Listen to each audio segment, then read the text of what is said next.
The University of Detroit Mercy presents another brand new episode of Ask the Professor, the radio show on which you match wits with University of Detroit Mercy professors in an unrehearsed session of questions and answers.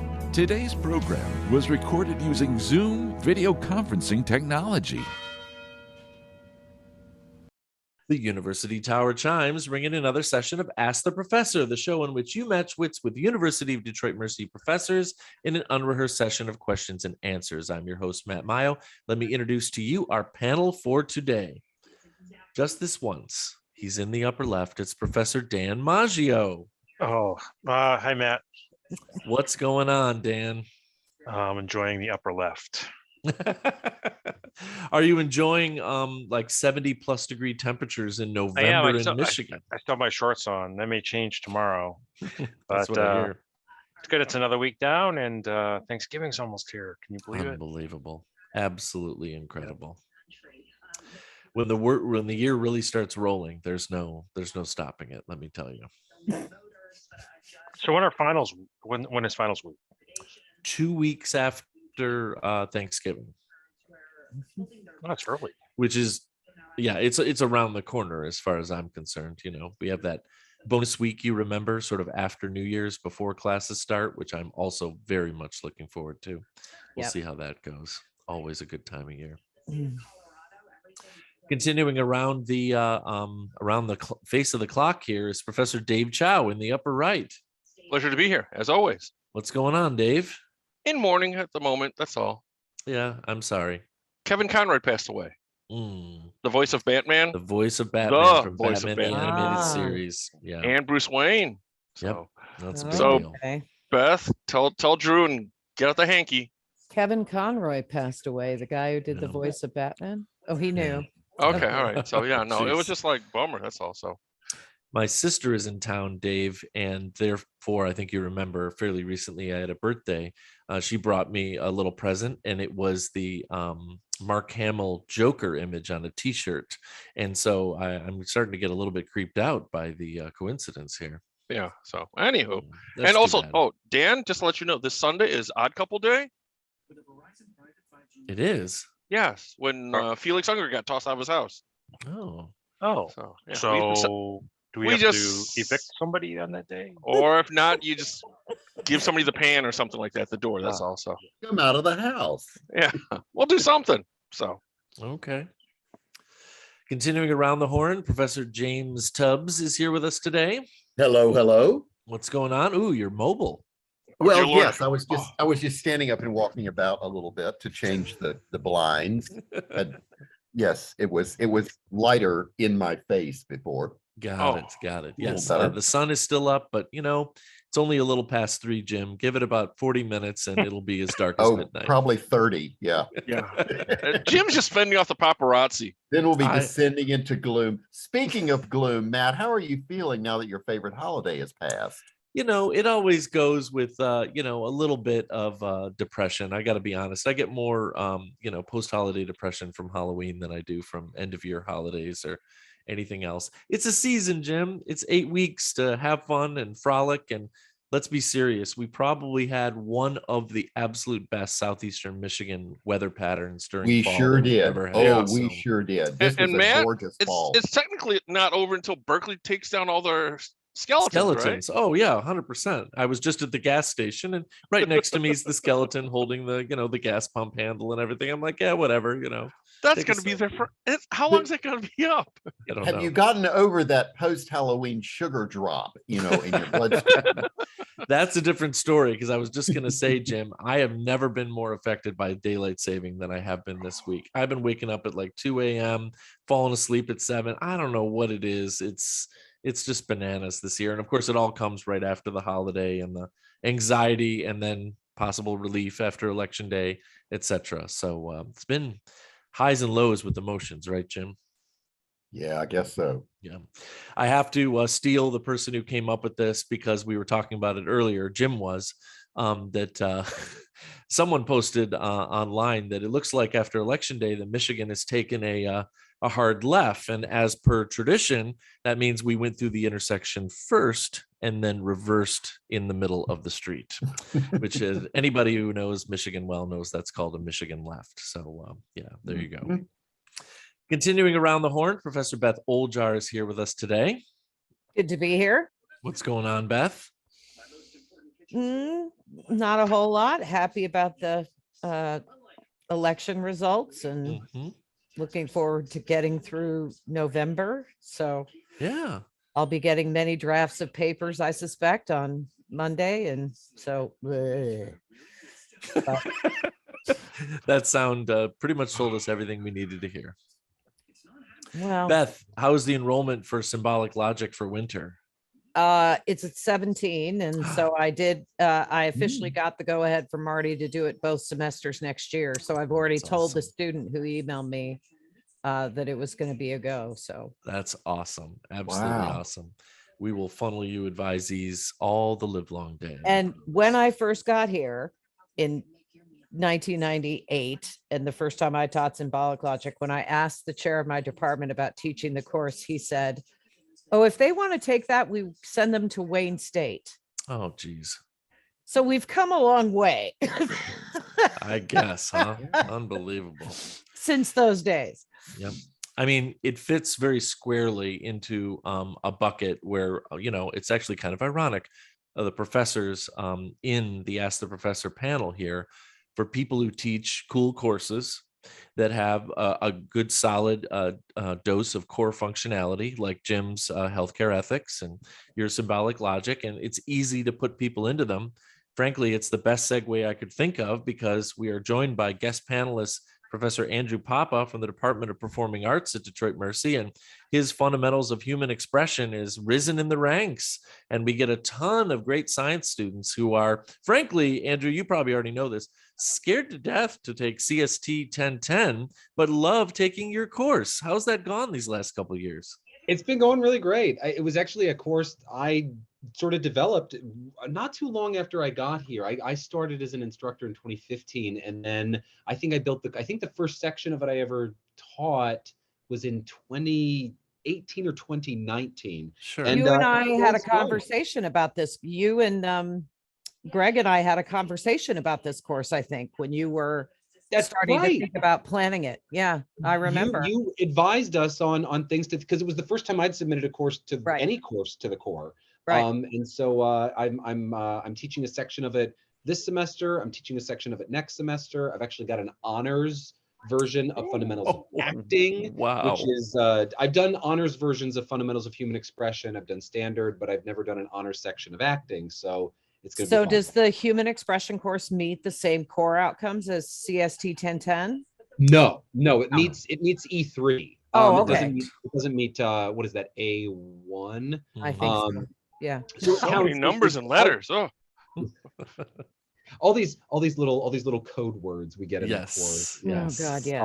So it's not an oral communication course. It certainly could be at some point, but it's we count it as an E3. We cover lots of artistic stuff and how you use the arts in everyday life, that type of thing. So. Always Yeah. need more of those E3 courses. Yeah, absolutely. The students just love it. And I think that you've harnessed a number of them, Andrew, probably with knowing it, but even if you didn't, these students are very often asked to give oral presentations and posters, which is the most extemporaneous, expression of science. You just got to stand there and wait for someone to talk to you and ask you a question. And your course has just been pivotal for a lot of them. So thank you for that. no, honestly, I would even say it goes beyond just like UDM. I remember like when at CCS, I would get a kid talking about their artwork, and it's like, will you look eye to eye as opposed to staring at your feet? Like it's your artwork. Talk to me, present to me, make a pitch. It's like, I don't know what it is about this generation. They just don't make eye contact. They're like afraid to speak up. I'm like going, what's wrong with this world? So anyway. I know. Well, we're very, very happy to have you here, Andrew. And Thank you. just Happy to be here. yeah, absolutely. So he says. We just want to remind everybody, of course, all the listeners, that this is a program where you can send us questions regarding anything.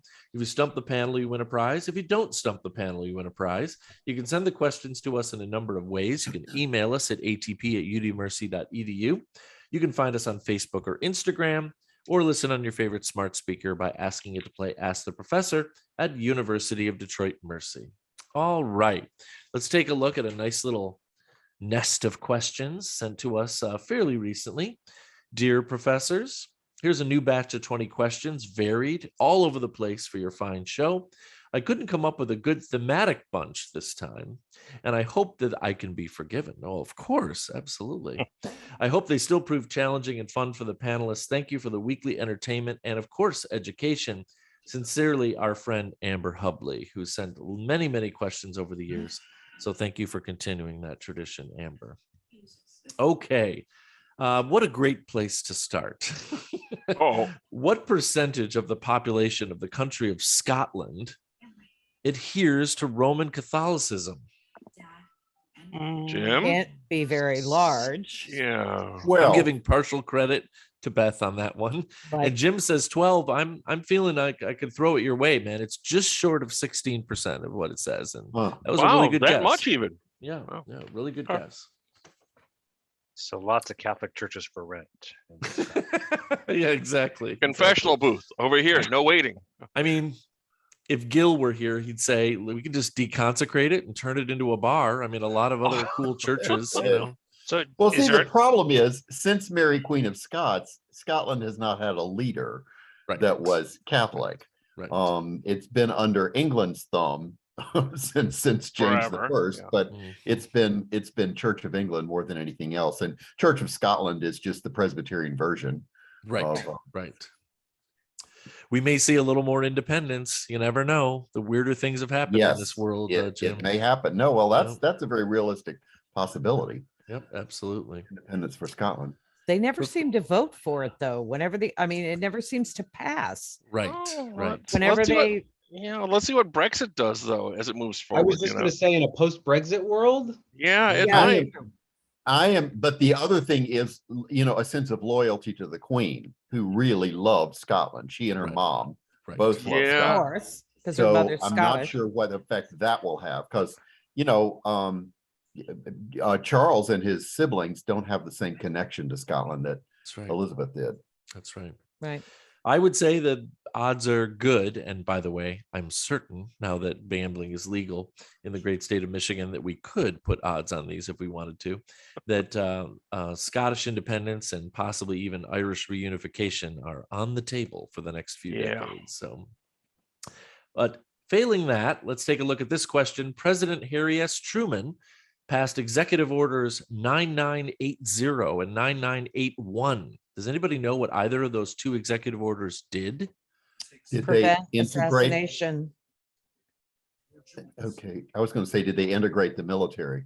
They integrated the Oh, you're right, military was yeah. one of them, but what was I- the other one? Yeah, I that's thought good. it was preventing or forbidding the assassination of foreign leaders. Ooh, yeah, it's not what it says here, but that By would the that would have government. been kind of good. So No, that it- was under Ford's administration. Okay. Possibly I'm just thinking of West Wing, so that could No, also. we actually You're just have thinking an bald order presidents, that's all. to say that. Okay, so they integrated. Let's see, integrated the.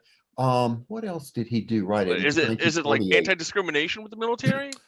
It doesn't have anything to do with the military, but Oh. it does have something to do with, I believe that 9980 was basically desegregating the armed forces. Okay. It's desegregate. related to that because they were both done at the same time. Civil Okay. service? I mean, Or just basically, military. you're For there. federal workforce, right? Yeah, 9981 allowed the federal agencies to become desegregated as well. Okay. So, yeah, okay, there it is. both excited at the huge step forward for civil rights. Deeply depressed when you look at what year it happened in. There, Yeah. I'm the one who said it out loud. I think that we're probably going to hear a voice from behind Professor Oljar if Drew is actually listening. Oh, yeah. What do Christian and Maggio do for their profession? It's a Maggio. They must be soccer players. They're footballers. Yep, Okay. they're footballers. Just like Dan, they're footballers. Yeah. If you see I me mean, run, curlers. That's what I mean. distant relative there, Dan? Distant relative? I don't know. Well, possibly. I My mean, name, the history of my last name is not. My last name is not actually Maggio. What? It's DeMeo. But it What was happened? somewhere between my grandfather landing in St. and Ellis Island, and now the name was changed to Maggio. Oh, And nobody okay. knows the history. So Huh. What? In What? honor of an upcoming footballer. that could be related. Yes. Could be. Or Could if be. nothing else, just take 10% of their The paycheck. hereditary traits didn't pass on, but Professors, one of the classic tropes is the checker taxi company, right? However, they stopped making their manufacturing, rather, their iconic A11 taxi cab. In what year? Ooh. Hasn't been made since. Let's see. Judd Hirsch, Danny I know DeVito. 83. I was they just were thinking still about using Taxi. them on Taxi. 78. I Yeah. remember them using them on Taxi. Yeah. Yeah. Me too. Somehow Jim just gets there real quick. You said 83, if I remember, Jim. Yeah. It's actually 82, and of course, 82. the Okay. error bars are pretty wide on this show, so we're going to give it to you. I just that's remember pretty how those incredible. cabs had, like, they had Chevrolet steering wheels. Right? They had the seats from some other car company. They had parts from a lot of different places. But Yeah. they were comfortable as sin. As riding in them. I mean, you had enough room in there to play touch football in the back seat. So, I mean, Professors, what country is the world's largest exporter of beef? Argentina. Argentina? That's not what it says. That was going to be Brazil? my guess. No, The it's not US? Brazil. It's not the US. It can't be Japan. Think a oh, lot of wide open space for cattle. Canada? Russia. Mm-mm. This is not Russia. Someplace in Africa. Australia. It's Australia. is the Right. world's Ah, largest yes. exporter Oh. of beef. Yes. Get those Yeah. cheeky bulls into the big boat. Power up Cows the on the Barbie. Bobby? Oh That my was a gosh. great movie, Australia, I thought. Absolutely. According to tradition, when you're reading the original script of The Legend of Little Red Riding Hood, she had a first name. Do you know what it was? Little. Crimson? Red. That's right, red. Big. How about same as the surname or last name of the actress who played Galadriel in the original Lord of the Rings trilogy? You Ugh. lost me. Sorry, I Uh-oh. tried. Your Come on, Unless Andrew. You that got it. was- You got it. You got it. Unless that was Yes, Liv no? Tyler. It wasn't Liv Tyler. Wasn't Oh, Liv that's Tyler. what. Liv, Ah. Okay. Yeah. I want to say that role was played by Kate Blanchett. Blanchett apparently No, she was the other. Blanche? Well, she was the white elf. right. I don't remember her name. Oh. Yeah, I think now I'm confused. That movie's. I'm lost. Wait. Little Red Riding Hood's first name was Blanchett. Oh, Blanchett. Oh, so you are okay. talking about not Liv Tyler's character. Oh, Yeah, okay. No, not Liv Tyler. Not So what Liv was the Tyler. name? Well, could you repeat the name that you just? Kate? what was her name? No, Kate not Blanchett. the I character believe name in the movie that you just. Galadriel. Yes, Galadriel, yeah. Thank you. Mhm. I tried. What comedian / game show host, I would say 70s, 80s, professors, was born with the name Colin Lionel M? His surname was EMM. Kind of interesting. Richard Dawson. It was Richard Dawson. Yeah, it was Richard Oh, Dawson. Oh my God, that Wow. was a total guess. I That mean, was great. Good That was guess. great. Wow. I don't know I what it associate is. Richard Dawson more with the game show than but yeah, Yes. yeah. Hogan's Yes. Heroes. So. but I you was know, thinking more. He was one of the classic background characters for Match Game. I mean, he was always Oh, that's right, screwing yeah. around, right? but he Beth, was in what were the, you saying? he was in the Great Escape too. No. Yep. Marathon I Man. remember, right? Jack Yep. Lemmon and No. Tony Curtis. Mhm. Well, that's a great race. Yep. What am I thinking? Great something. Oh my gosh. I actually got to say, for whatever reason, the Mio family really does enjoy watching Steve Harvey host Family Feud because of his facial expressions. When people give the dumb answers, he just can't control himself. But Richard Dawson was all his hands were on your hands. He was leaning in really close with the microphone. He was like the kinder, gentler host to that show. Especially if he was kissing all of your sisters. He was too. kissing He everybody on kissed the planet. women. Yes, he did. Oh my gosh. Real quick, because I don't want you to look down. This was going to be a great question for being back in the studio, but I think we're screwed on it. On a standard keyboard, what symbol is on the same key shared by the Arabic numeral 8? I know if I hit option 8's a bullet. Star. It's the asterisk. Yeah. It's Oh, the okay, star. all right, That's okay. Oh, The asterisk. I was Sorry. trying to cover my keyboard. I really wasn't. Yeah. Oh, that's You a funny told me one. not to look down, and I immediately looked down. You figured it out. You figured it out. You know Oh what I my really God. miss? I miss the U.S. map over our head right about now. Yeah.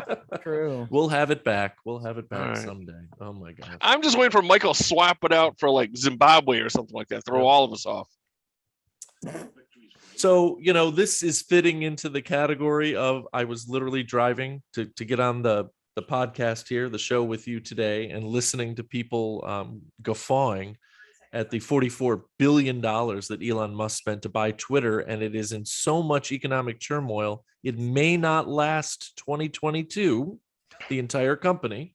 He's even suggesting bankruptcy. Yeah, That's what I it just, says. I don't even know what I would do with 44 billion, but here's another version of that from back in the day. When Berry Gordy sold his shares of Motown to MCA, it was 1988. How Mhm. much money did he make? 25 million. It's more. Hundreds of 1.1 billion. millions. It says here, because this isn't even the operational part of the problem, he made $61 million in an instant. that's Okay. it? However, 2 years later, MCA sold to Polygram, the label Motown, for how much? 200 Oh. million. 10 million. It was a lot more than 200 million. Oh, Is it Where's 1.1 Kendra? billion? Oh, I thought it was going the opposite. Okay. oh. This is the late 80s here.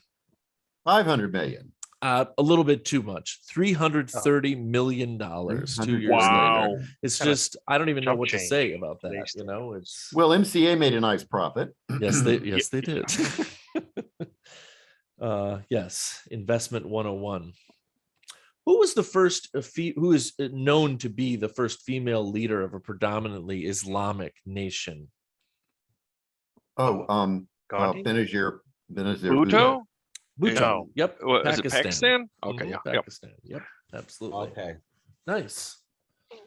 Who wrote the book There's a Hair in My Dirt, a Worm Story? What, a worm Sounds story? like a children's book. What, It's a Mrs. children's book, obviously. It's not a children's book. I mean, maybe What? it's read by children. This is a very prominent 80s, 90s era American humorist. Dave Barry. Dave Barry. TJ Getting O'Rourke? closer, if I told you he was also a cartoonist, you might say Wait a minute. What's the title of it? Bill Title again? Larson. There's a Hair in My Dirt, a Worm Story. Beth Larson? got Greg it. Larson? It's Gary Larson. Gary Gary Larson. Larson. Yeah. Not Gary Oh, I Larson. said Bill Watterson. I thought it was the Oh, guy. who I'm did, sorry. I thought it was the guy who did Calvin and Hobbes. Hobbs. Right. Wait, so Well, what, that's what- good. Thank the you, answer? Zoom. All I heard was arson, and that was enough for me. I'm like, oh, it Oh, must okay. be It is Larson. I'll take the Gary credit. Larson. Yeah. Gary So the Far Larson. Side, right? The Far Side. Yeah. Yep. The Yep. far so. side. Oh, my wonder. Yeah, my stars. Let's be serious here. Who was the first player in NFL history to personally score 2,000 points? I said player. As opposed to non-player. No, What? it's interesting. So, a player and a What, like- team score points in NFL record Oh, keeping. the So this is individual only scored one 2,000, player. not just the team. Yep. So it's got to be a kicker. I'm Was it assuming. a kicker? It was Yeah. a kicker. Oh, NFL. For some reason, I thought you said NBA, and I was okay. Never Ooh, mind. let's see. Wrong So sport. who? Like a George Blanda, Eddie Think- Murray, Jason think- Hansen. Yeah, there we go. Okay, I knew you'd get there. It was Jason Hansen of the Detroit Lions scored 2,000 Wow. points first. Yep. He was played- sometimes our only offense. Sometimes, Jim. Well, most of the time. And right about now, we still take him in a heartbeat. just Yeah. an absolute superstar in the long stretch of really staying healthy and getting a really long career. Remember, He was a 2.5 machine. years is the average NFL career. So if you're in it for more than 10 years, that's a big deal, And then what's the injury rate? 100%. basically. Yeah. Even for kickers? I Yeah. don't Kickers know. get injured. Yeah. Sometimes I mean, what they have if to Detroit's tackle. on their right now? I think we're on our 6th kicker this season already. Oh, that's right. That's Yeah. right. Yep. That's why we've been going for it on 4th almost every series. But I digress. Who is the patron saint of athletes? Often depicted shot full of about 20 arrows. Saint Stephen? Not No, Saint Stephen. No, not Stephen. Sebastian. Sebastian. Saint Yes, Sebastian. Saint Sebastian. Why would he be the patron saint of athletes? Because when I all he believe did He was a get shot with- bullseye. I mean, for archers. I don't know. I believe he was trying to outrun his enemies. And therefore, like, if you think about it more like a marathon, and the miracle is that he got shot up with a gajillion arrows and kept running.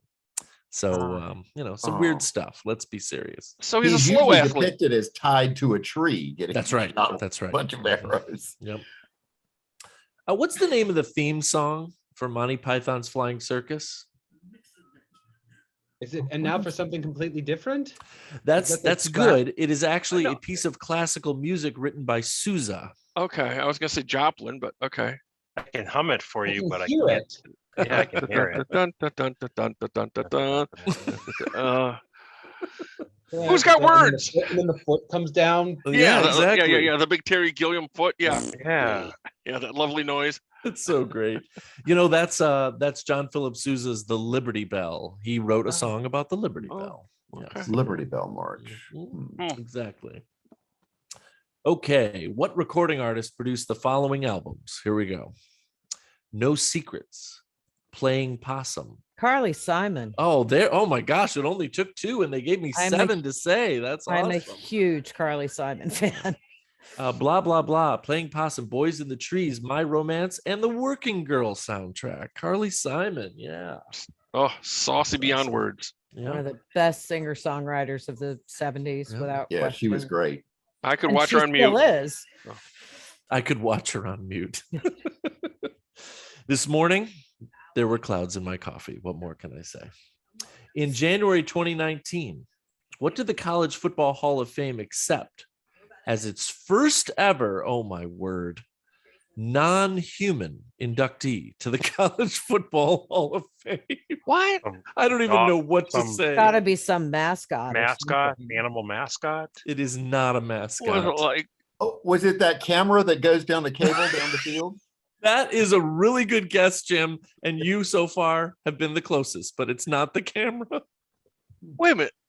Are we talking like AstroTurf or The Gatorade tub, the big tub of Gatorade. Oh my gosh, you guys are circling it right now. You're almost there. This is stupid. This is the What? In the stupidest Hall- thing in the Hall ever. of Fame? I mean, were they that short of nominees that they had to resort to like some inanimate object? All right, so let me see. This is an inanimate object that is very, very large. Now, I wouldn't Goalpost? say it's a stadium or anything. Oh, Blocking tackle. One of the And it's got Dan said a goal post or a A Yeah. goal. No, it's not a goalpost either. It's Yeah, I was gonna go independent there, of the but- game. Yeah. I is it don't the even know field, what the field itself? I am laughing so hard. I Yeah, I'm don't thinking know how to AstroTurf. control or myself. was it a football? The Wave? See, I thought that football was going to be your first guess because we've You never can't have given the it to Football Hall of ball Fame without a itself. football, right? No, this is your last clue. I don't know if I'm gonna be able to control myself. If I tell you that the object is football shaped, A T? No. The blimp? The it's Goodyear the blimp? Goodyear The blimp. was blimp. inducted. Oh, the Goodyear blimp. I'm sorry, it's so silly. So wait, can you go back to the original? What that was inducted into the Hall of Fame? January 2019. So the better question is, what are the criteria for being inducted into the Hall of Fame? 'Cause it Obviously obviously has none. nothing to do with In playing this football. case, yeah, they wanted to do it before we run out of helium. oh my god, Jim, like I said, we could use hydrogen. Right. Yeah. the humanity. The the Hindenburg. humanity. Yes. Oh my gosh, I was- professors. I'm so sorry. We only have time for one more question here, so let's make it count, right? There is one. I mean, there are several, but there's one prominent bone that babies are simply not born with. None of us were. And it grows as you age. What is it? Your skull. Prominent. My It's horns. I understand where you're going with the skull, Dan, because they fuse together Yeah. as They you get fuse older. together. Yeah. But this is a bone literally you cannot have when you were born, or let's perhaps say scientifically it's rare, and you grow as you age. You really Sure. need it too, like Is all it of your- us. Is it inner ear bone? Nothing in the head. It's not, no, it can't be the spine. Obviously, babies. no. have- No, My prehensile tail. No, it's not the cause. I knew that Dave was going to say horns or tails. I mean, I just knew My it. cloven hooves. Is it something in the arm by chance? It is Yeah. not. It's in the leg. The tibia, the fibula.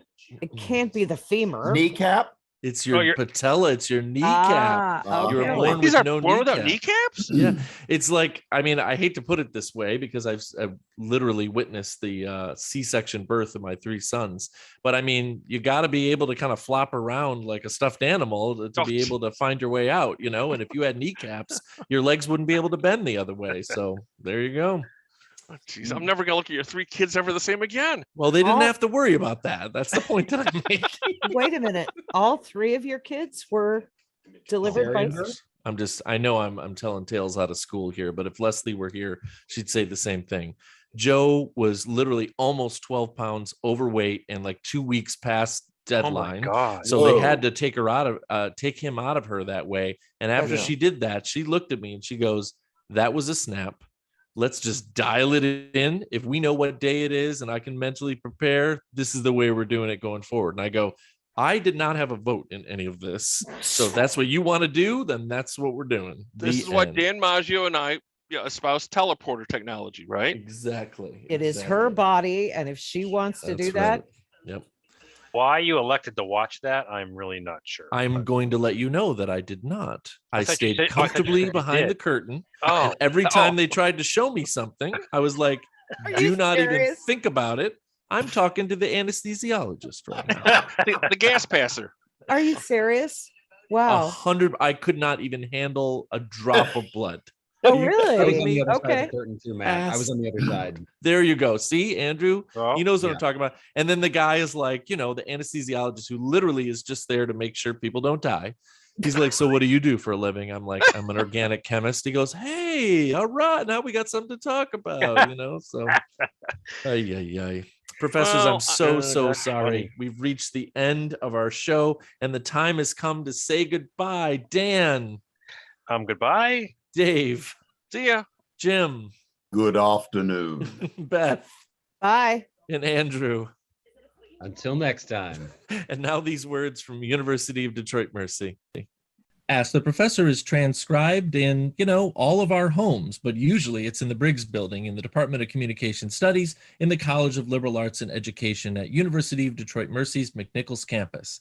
Ask the Professor is produced and technically directed by Michael Jason and Brian Masonville, and our executive producer is Professor Jason Roach.